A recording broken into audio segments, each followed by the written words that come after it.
Star మా నుంచి తాజాగా ఒక ప్రోమో రిలీజ్ అయింది. ఆ ప్రోమోను ఒకసారి చూసినట్లయితే ప్రస్తుతం బీబీ రాజంలో 3వ లెవెల్ టాస్క్ ఇచ్చాడు బిగ్ బాస్ హౌస్లో ఉన్న కంటెస్టెంట్స్కి. ఇక ఇందులో భాగంగా కమాండర్ టీం నుంచి ఎవరైతే ఉన్నారో ఆ ఇంటి సభ్యులందరూ కూడా ప్రజల టీంలోకి వెళ్లకుండా ఉండటానికి వాళ్ళు ఈ టాస్క్లో విన్నర్గా నిలవాలి. అదే ప్రజలు కమాండర్ టీంలోకి వెళ్ళటానికి వాళ్ళు కూడా ఈ టాస్క్లో విన్ అవ్వాలి.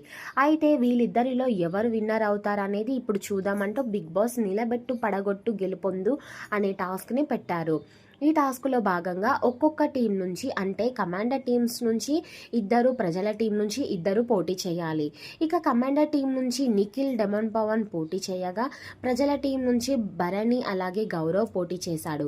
అయితే ఈ టాస్క్ ఏదైతే పడగొట్టు నిలబెట్టు గెలుపొందు అనే టాస్క్లో డెమన్ పవన్ వర్సెస్ భరణి అన్నట్లు కొనసాగింది. అయితే చివర్లో పాపం భరణి ఎంతో కష్టపడి పెట్టినట్టు ప్రోమోలో కనిపించింది. కానీ ఏవైతే భరణి బిట్లు పెట్టాడో అవి పడిపోయినట్టు ప్రోమోలో కనిపించింది. ఏది ఏమైనప్పటికీ మరి భరణి ముందు వారంలో ఎవరినైతే అలా చూసారో మళ్ళీ తన ఆటను పుంజుకున్నాడనే చెప్పాలి. మరి ఈ పడగొట్టు నిలబెట్టు గెలుపొందు టాస్క్లో డెమన్ పవన్ విజయం సాధిస్తాడా లేకపోతే భరణి విజయం సాధిస్తాడా అనేది గెస్ చేసి కామెంట్ చేయండి.